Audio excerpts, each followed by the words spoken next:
안녕하십니까, 안배입니다. 제가 드디어 폰을 새로 샀습니다. 제가 배가 아이언 2 이후로 처음 사는 건데요, 제가 산 폰은 바로 이 아이폰 12 미니가 되겠습니다. 제가 왜 10여 년 동안 안드로이드 폰만 주구장창 쓰다가 이 아이폰으로 넘어왔는지 그거에 대해서 이야기를 해보겠습니다. 정확히 말씀드리면 아이폰 12 미니가 되겠습니다. 제가 안드로이드를 아예 버리고 이 애플 생태계로 들어온 것은 아니고요, 사실은 이 아이폰 12도 아니고 아이폰 12 미니이기 때문에 제가 이렇게 오해된 것입니다. 제가 이렇게 아이폰 12 미니로 온 첫 번째 이유는 가격 때문입니다. 사실은 제가 이 아이폰 미니, 이 아이폰 12 미니, 12 미니 이 녀석에 눈독을 들이고 있었어요. 그렇지만 그래도 굉장히 비싼 가격 때문에 섣불리 넘어오지 못하고 있다가 갤럭시 S21이 나오는 바람에 그쪽으로 마음이 또 살짝 갔다가 갤럭시 A52가 또 나온다는 소식을 듣고 갤럭시 A52를 사기 위해서 존버를 하고 있는데 갑자기 쿠팡에서 이 아이폰 12 미니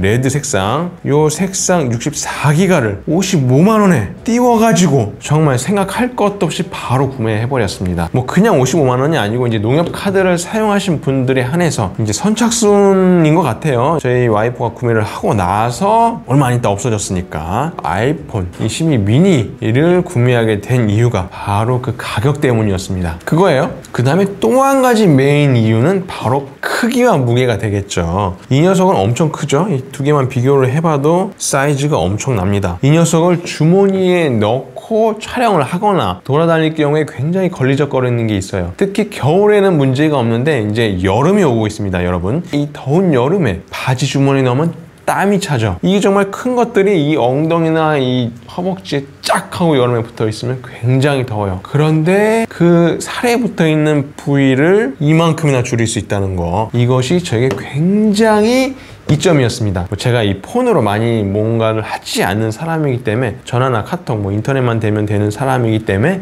저에게 가장 큰 메리트 중에 하나가 되었습니다. 주 이유가 가격 때문이었으면 그 밑에 하위 이유에 대해서 설명해 보도록 하겠습니다. 아직도 저는 안드로이드가 사용하기 편하다는 생각은 아직까진 변함이 없습니다. 제가 주로 사용하는 그 용도는 사진이나 영상 같은 거 이제 찍고 또 데이터 같은 것을 직접 연결을 해서 컴퓨터로 주고받거니 하는 거를 주로 사용을 해요. 그런 면에 있어서 애플의 이 제품들은 상당히 불편한 감이 있습니다. 특별히 이 아이튠즈, 그건 정말 제가 사용했을 때 욕이 나올 정도로 불편했어요. 그런 면에 있어서는 이 안드로이드 폰이 상당히 편리하고 사용에 있어서 좀 덜 폐쇄적인 느낌? 뭐 그렇게 음악을 여기 넣어서 듣는 경우에도 상당히 이 안드로이드 폰이 편리하다고 생각됩니다. 그렇지만 제가 이 안드로이드의 생태계에서 제가 애플 생태계로 넘어와서 이 편리하다고 느껴졌던 점들을 이야기해 보도록 하겠습니다. 제가 패드나 아이패드를 사용하면서 폰을 안드로이드를 쓰니까 이 두 개를 같이 쓰는 데 있어서 혜택을 누릴 수 있는 부분을 못 누리는 것들이 상당히 많이 있었어요.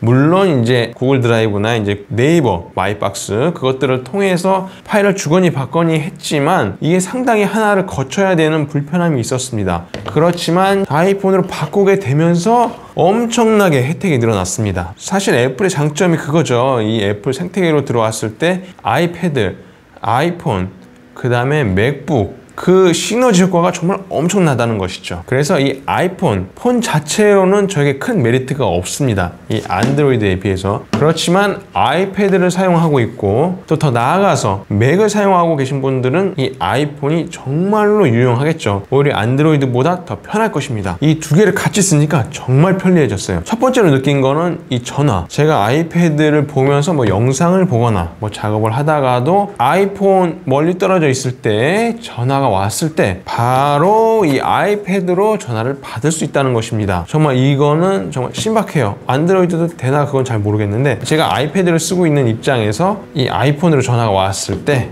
여기로 전화가 된다는 거, 심지어 여기서 여기로 왔다 갔다 할 수 있다는 거, 여기서 눌러서 아이패드로 전화를 옮길 수 있다는 거, 정말 신박한 기능이었습니다. 그리고 아이패드로 작업한 게 아이클라우드로 자동으로 업로드가 되고 그걸 다시 이 아이폰에서 작업을 할 수 있다는 게 정말 큰 장점이었어요. 제가 뭐 이렇게 모바일 기기로 작업하는 걸 좋아하지 않아서 거의 다 데스크탑으로 작업을 하는데, 그래도 쏠쏠이 이 아이패드로 뭐 사진을 만진다거나 뭐 작업을 하다가 이걸 두고 나갔어요. 나갔는데 새로운 뭔가가 떠올랐어. 이거를 지금 작업을 해야 돼. 그러면 바로 아이클라우드에 있는 거를 여기서 바로 작업을 해서 또 올리고, 집에 가서 또 여기서 작업을 할 수 있고, 애플 생태계에서 오는 이 편리함, 그게 정말 큰 장점으로 다가왔습니다.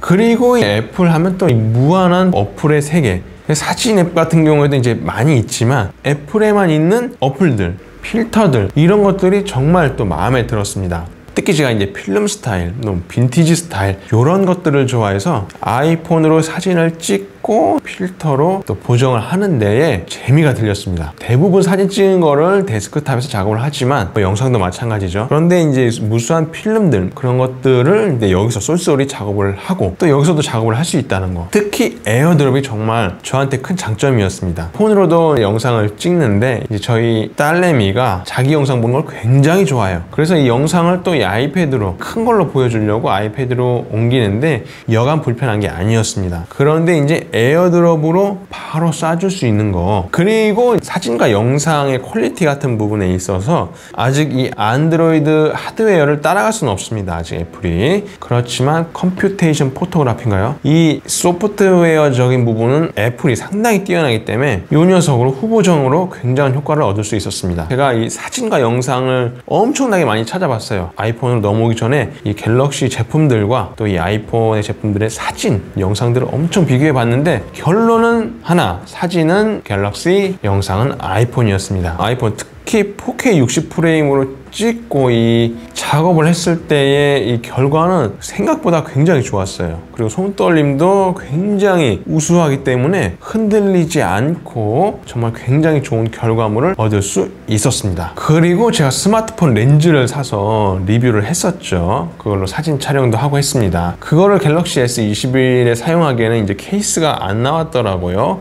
그런데 이 미니는 나왔습니다. 그래서 그걸 주문한 상태고 이제 그 케이스를 끼고 이제 그 스마트폰 렌즈를 사용해서 많은 사진을 찍고 또 영상을 제작해 보려고 합니다. 앞으로 스마트 스토어나 인터넷 쇼핑몰이 더 활성화될 것 같은데 직접 촬영을 할 때 그 팁들을 또 이 아이폰 가지고 영상을 만들어 볼 계획입니다. 앞으로 만들 영상도 기대해 주시고요. 그리고 써보니까 굉장히 의외로 편리한 부분도 많이 있었어요. 특히 인증 같은 경우에 있어서 문자 위에 번호가 떠서 바로 입력할 수 있게 해주는 요 팁 같은 거, 그 다음에 페이스 아이디, 이거는 좋기도 하고 나쁘기도 한데 이게 굉장히 인식하는 범위가 굉장히 넓어요. 그래서 이렇게 바로 하지 않고도 막 이렇게 막 이 멀리 비스듬한 각도에서도 인식이 잘 되는 게 정말 놀라웠습니다. 그런데 마스크를 쓰고 다니는 이 밖에 있어서는 굉장히 조금 불편하죠. 안 되니까. 이번에 업데이트 되면서 애플 워치랑 이제 하면 되는데 제가 애플 워치가 없으니까 그런 부분은 조금 불편한 점도 있고, 개인 사생활 보호 같은 경우에 있어서도 이 어플의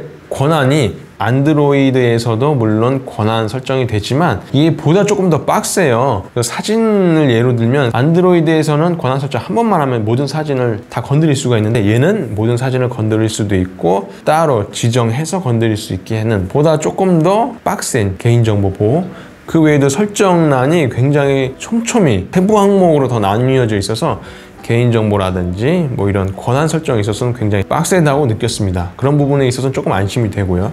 대신에 이 스팸 전화나 뭐 스팸 문자 같은 어플을 사용했을 때 이 따로 그 어플이 뜨지 않은 건 깔끔하고 좋은데 안드로이드에서 같은 어플을 썼을 때보다는 조금 덜 걸러지는 느낌이 있어요. 얘는 딱 그 어플이 뜨면서 받을지 말지도 선택할 수 있고 또 설명이 뜨는데 얘는 제가 썼을 때는 그런 게 뜨지 않고 그냥 좀 덜 걸러진다는 느낌? 아무튼 조금 그런 느낌이 있었습니다. 이 부분에 대해서 자세히 아시는 분은 댓글로 남겨주시고요. 권한 설정에 다 이 어플을 체크를 했는데도 어디서 전화 왔는지 정도 뜨는 것 같아요. 그거 말고는 조금 이 차단 효과나 뭐 이런 게 막혀있는 듯한 느낌이 들었습니다. 그리고 화면 크기 많이 궁금하실 텐데요. 화면 크기는 진짜로 작습니다. 정말 작아요. 그렇지만 뭐 집에 있을 때나 뭐 특별히 밖에 나가 있지 않을 때는 이 아이패드로 보면 되니까 저는 특별하게 불편함을 느끼지는 못했습니다. 그리고 배터리 같은 부분에 있어서도 배터리 성능 상태는 뭐 최대치이지만 대기 전력 같은 경우에는 괜찮은데 실제로 사용해 보니까 확실히 빨리 닳기는 닳았습니다. 그런데 제가 주로 활동하는 범위도 집 아니면 사진관이기 때문에 그 부분에 있어서 크게 문제될 거는 없다고 판단이 되었습니다. 뭐 아이폰 리뷰를 하는 건 아니니까 제가 한 일주일 정도 사용하면서 느낀 장점과 또 제가 주로 쓰는 이런 것들에 대해서 설명을 해드려 보았습니다. 그래서 저는 앞으로 이 아이폰을 사진 촬영과 영상 촬영에 있어서 조금 더 많이 활용을 해볼 계획이고요. 이런 것들이 또 여러분들에게 도움이 되는 컨텐츠가 될 수 있도록 사진 촬영 많이 해보도록 하겠습니다. 어쨌든 오늘도 시청해주셔서 감사합니다. 컷!